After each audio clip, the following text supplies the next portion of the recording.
Welcome to Let's Fly VFR. Today we're doing a bit of cross country from the new airport I built at Jamestown down to Parafield, and as always please feel free to visit letsflyvfr.com.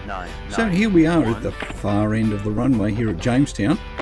We've got a couple of great plugins there, OVR and VMI Twitch.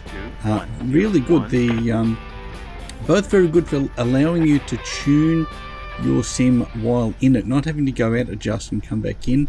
You can see on the OVR that the frame rates, you can adjust your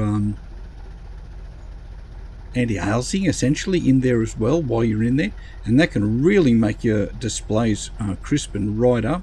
But you can also balance it out with your frame rates. You do have a few other toys in there to help you with frame rates if they're a little bit low, but I find I can't use them. If I use them I start to feel a bit sick fairly quickly, so it's not major, but it's annoying, so I don't bother with it. But let's move on. But I do highly recommend you grab them, guys, if you're doing VR or just normal flying. You want to be able to tune while you're flying around.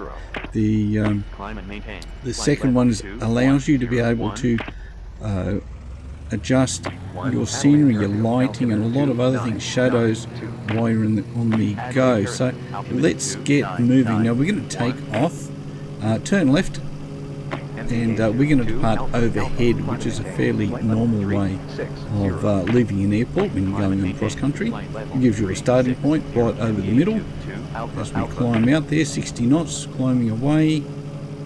And looking pretty nice. The airport's looking pretty good. I've made a few more adjustments since the last video. Added a couple more trees, added some more buildings, added some varsity lights, which don't seem to work. They just stay white, but we'll work on them as we go. Climb up and turn left as we get a bit of altitude here. Just trying to get those flaps away. Yep, put them up.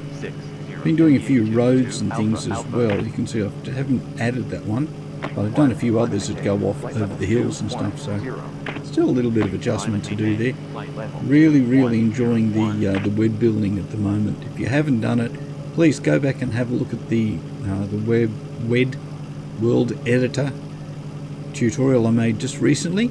Have a look at it. If you watch that for the length, which is like 7 or 8 minutes, 9 minutes or something, you finish that, you'll be able to go out, download WED and start building with some confidence, guys. It is so damn simple. Now I've done some ortho scenery from here all the way down to Parafield, which is only about 60 or 70 miles, so that won't take us too long to get down there. And I've done some zoom level 19 scenery around the town and the airport here, so that looks nice and crisp. Climbing as we go down. Now I have actually flown to here a couple of times in Jabiroos when I was doing some light sport flying, and it really is a nice flight out here. It's a pity the overlays we seem to get for South Australia are always brown and dead looking, which is really what it looks like a lot of the time. But during the winter, as I make this in 2020 in June, we've just hit winter here, and really it's quite green out there at the moment, so it'd be really nice if we had textures for different seasons. So just setting up the HSI, setting up the heading indicator I should say, and getting that just aligned with what the GPS is telling me. I have pre-programmed the GPS for a direct flight down to Parafield. Get the autopilot on, select heading, and then we're going to select altitude very soon, and then we'll dial that up as well. Just getting a little bit used to using these glass gauges. I'm so used to the steam ones that using glass is a bit of a challenge at the moment. So let's set up our mixture as well. If you can look across to the dial on the other side of the screen, you can watch the left-hand bank of vertical green bars rise and fall as I pull the mixture in and out. What you want to do is pull them out till roughly they climb to the peak, and then you can either push it in a little bit, or I think you can come a little bit further until they start to drop down. You don't want them running at maximum temperature. So a lot of people go lean of peak, some go rich of peak, which is what it is. So you can have a little bit extra fuel, keep the cylinders cool, but you can do all that, and then you can adjust your the blue one, which is your prop control, and adjust that so that your RPM is in the white zone. It's recommended about 2600 RPM for the Lancer. I'd like to try and correct my pronunciation of that. I was corrected by someone, and that's perfectly fine, guys. Love to hear from you. If you think I haven't got it quite right, that's perfectly okay. So, Lancer. And I really love this aircraft. If you haven't got it and you want a fast two-seater sport aircraft, this thing does just about everything. About 160 knots it seems to cruise at once you've got it all settled out. We're going to head up to about 9,000 feet as we're heading down to Parafield. Now we're heading roughly south just to get you orientated. You can just catch the sea over to the right. That is there's the big bay over there, and to our left is the east, and it's all pretty dry over there. So if we go east, we can go to Truro, which is another airport I've made recently. We're heading south, so we can go down to Edinburgh Air Force Base, which I'm currently building, then to Parafield, which is a little past it, and then you can go to Adelaide Airport itself, which is again just continuing to fly south, and then you can go to Aldinga, which is another small regional airport that I've got built as well. You should be able to find all of these on Let's Fly VFR download page. Just trying to get that all sorted at the moment, so if it's not there just yet and you're watching this as I release the video, it shouldn't be too long and you'll be able to download all of those for free. They're just going to store them on one of the storage sites that's free, so you just go there, download the files, unpack them, and just install them into your custom scenery, and go to town, go flying.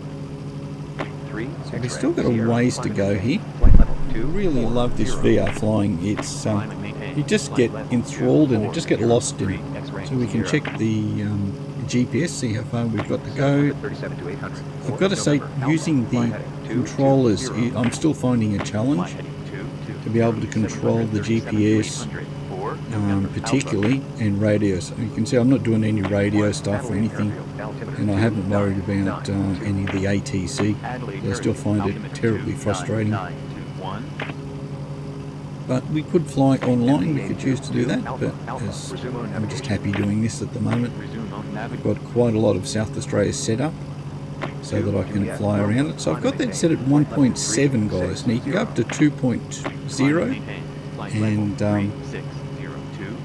that will really crisp up your displays, especially the digital ones right in front of it. They'll go from being a little blurry if it's off to really quite crisp, and you can get that at 1.5, 1.6.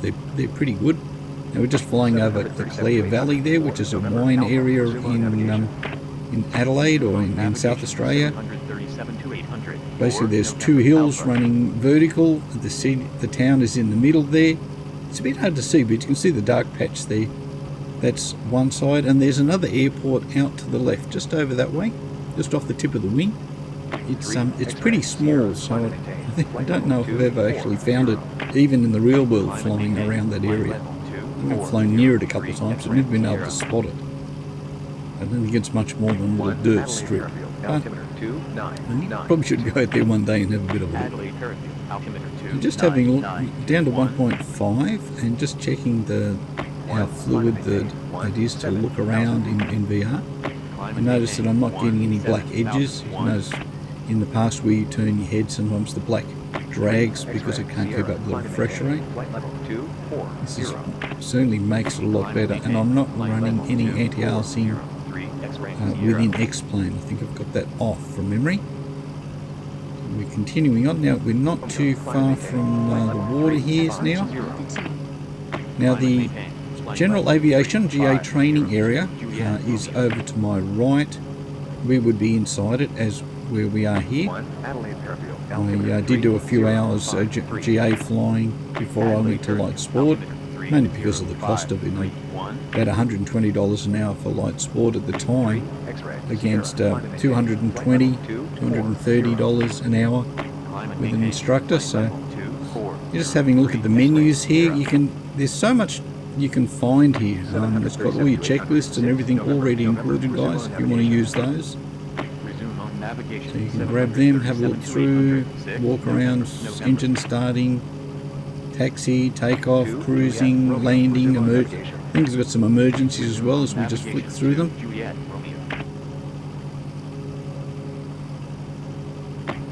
X-ray, Sierra, climate maintained, flight level 240. Climate maintained, flight yeah, it's pretty much got everything, so we need to go a little bit right, I think, now. And we're up at about 9,500, so we need to also start to descend because we're only about 7 or 8 minutes from Parafield. And as the Coro flies, so we've got back onto the right tank. I haven't changed the tanks very much, it's something I think I need to do, be conscious of it.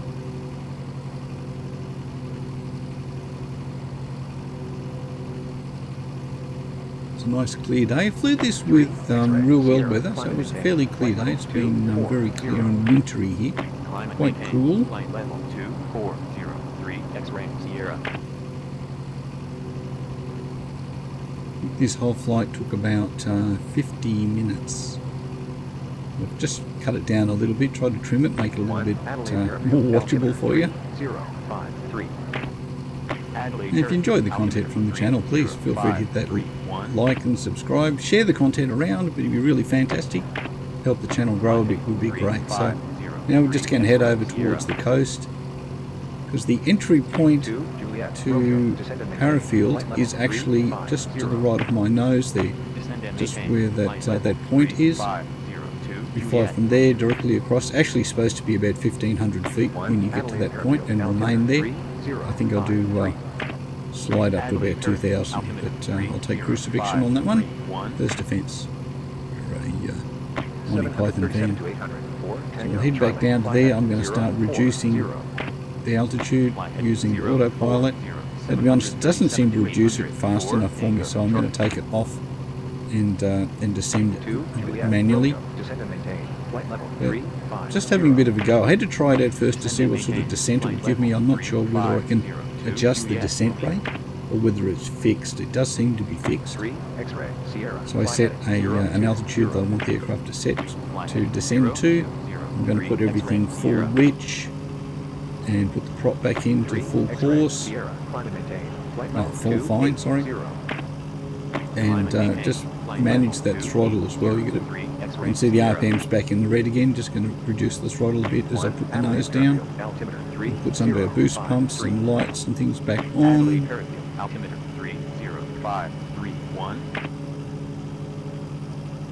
2 Juliet Romeo, descend and maintain. Flight level 350. You'll find the switches and stuff pretty easy. That wasn't a very good idea. Lost it. Quick, get some fuel back. We'll just stay on that one for now then. I'll work out how to adjust that. And it looks so realistic. Just love it. And there's Gawler is directly ahead there where I'm pointing. There's Gawler, and then there's Edinburgh Air Force Base just a little bit further on from there. We might be overflying there today.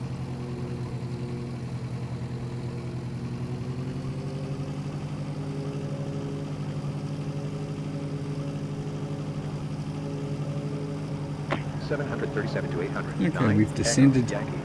We're on our descent down. Only lost a bit of altitude now. We're going to head over to that point over there directly ahead of us, and then we will continue over the water, and then we will turn left. You'll see Parafield over the left. It's a green patch amongst all the brown. You'll see when I look left. Probably catch it over there.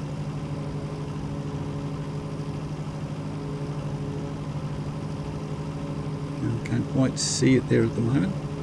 This is always really beautiful. You fly back from the training area down to 1,500 feet and just shoot down here. Heading back, you just head down the water. 737 to 806, November. Some new highways out to the left now. They've just been completed. And there's all salt flats just over to the left there, just off to the left of the nose there. Darker area that would be water in them, where once the sun dries it all out and the water gets out, then you've got all salt there. So you can see the airport just over to the left there. We'll go a little bit further. I did put in an approach which actually has some indicators on what path you should take to approach the airport. In the past you've just done this manually, so just visually pick a point before you turn in. Another point of interest also is there's a restricted area just over to the right there. There's a power station that operates there, and you're not allowed within a mile or two of that with your aircraft, so you've got to keep away. The little red bubble over there. I don't think anyone's going to shoot at you, but they might give you a bit of grief for overflying it if you do. Just down there. Maybe I should build it and put a couple of towers there. X-ray, Sierra, climb and maintain. Flight level 280. Climb and maintain. Getting ready to turn left and head over to Parafield. I think we'll fly a straight in approach. It has two pairs of runways, two going basically sort of north-south and another two sort of east-westerly. And we'll be able to go in and just go straight in onto the east-west, one of the east-westerly ones. The general rule of thumb is the runways to the left are single engine, and because they have a lot of commercial training there, the twin engines use the right runways, and they do a right circuit, and single engines do left runways and a left circuit. You can see Parafield Airport there is that green patch just over the cow. Check everything is good. Check in our fuels. You can just see the runways coming into view now.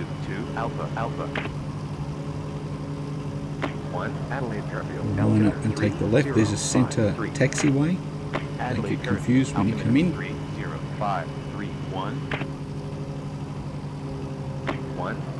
Here's quite green. A lot of park areas, spawning areas. There's Low Derby is just that couple of white rings there. That's a trotting track. Horses running around there. And it's down towards Adelaide to the right.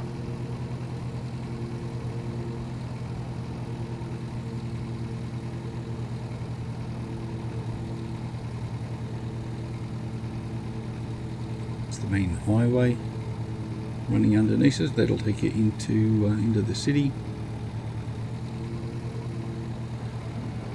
Lined up neatly on the left runway here.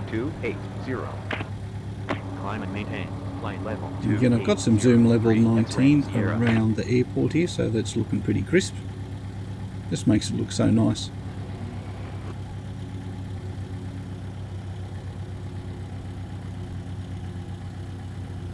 Got it steady, we're pretty much on speed, got the flaps down, boost pumps are on, lights are on. Wind's fairly light today, so it wasn't a big drama. I'll probably put some real trees there. That would be nice. Be nice and low. Just holding it up a little. It'll be a little bit short on that one. Hold it up. Level it off. Holding. Put the main wheels on. We'll do a bit of fighter pilot stuff and just hold the nose off and try and slow down a little before we get the front brake. Get the brakes on and the nose down.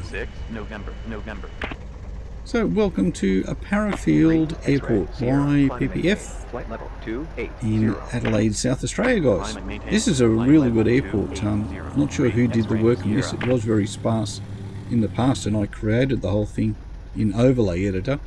But this is not my work, this is somebody else's work. Done a great job. It looks so realistic, and having all the aircraft around it looks magnificent. Someone spent a lot of time and effort putting this together nicely. Even the tower looks very accurate.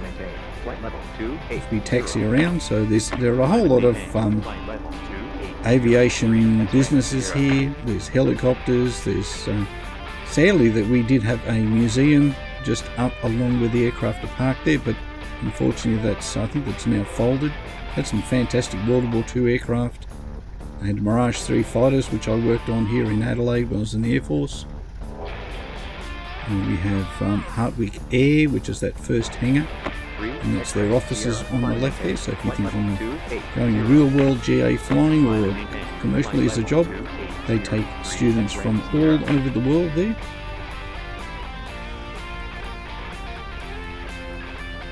And certainly a couple of other very large. Adelaide University are linked up with one of the other training agencies here. So as we taxi in, you can put your aircraft inside if you want, but we'll park out here next to the Cessna. And call it a day. Well, thanks for flying along with me today. Hope you enjoyed a bit of a casual flight across Adelaide's countryside, as sparse as it can be. If you haven't got the Lancer, or Lancer, I'm sorry, you'll have to run out and grab it because it is really good. It doesn't look magnificent. It's really good. So until next time, I look forward to catching you back here at Let's Fly VFR. Catch you all again soon. Bye-bye.